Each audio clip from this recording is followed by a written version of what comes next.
Just a few minutes ago, images were broadcast of 3 Israeli hostages being freed.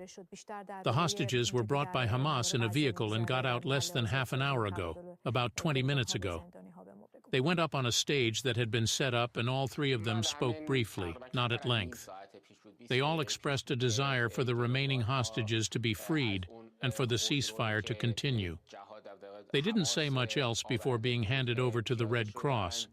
The Red Cross vehicles then left the location seen in the footage and are currently en route to hand over the 3 hostages to Israeli forces, the Israeli army, and Shin Bet. They will then exit the Gaza Strip. It is very likely that within the next 20-30 minutes, all 3 freed hostages will be on Israeli soil. The Red Cross had wanted today's ceremony to be completely respectful, which it wasn't entirely, but it was better than what we had seen in previous weeks.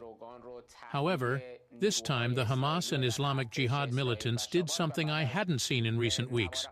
They essentially made the Red Cross representative stand between them and forced him to take a commemorative photo with them, not on the stage but down on the ground.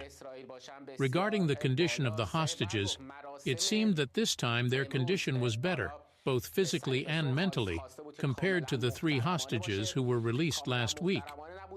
The hostages freed last week were in such a dire physical state that it took hours for the physicians outside the Gaza Strip in Reem to determine if they were able to be transported by helicopter to hospitals in central Israel. The 3 hostages we saw this week, although it was clear they had lost weight and were malnourished, were at least in better physical shape from what could be seen. And based on how they spoke, it seemed they were in a better mental state as well.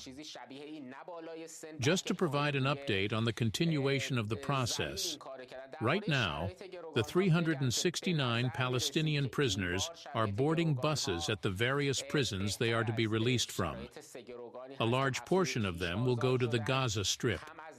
These are individuals who were arrested in the past year to 15 months and have not yet been tried. They will be released there. Some will be in the West Bank. It's unclear how many of them will be sent to Egypt today and will have to be exiled. I'll just mention that the most prominent among those being released today is Ahmed Barghouti, a relative of the well-known Marwan Barghouti.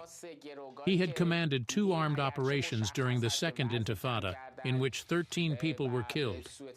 We'll continue to be with you throughout the day as the hostage-prisoner exchange process continues.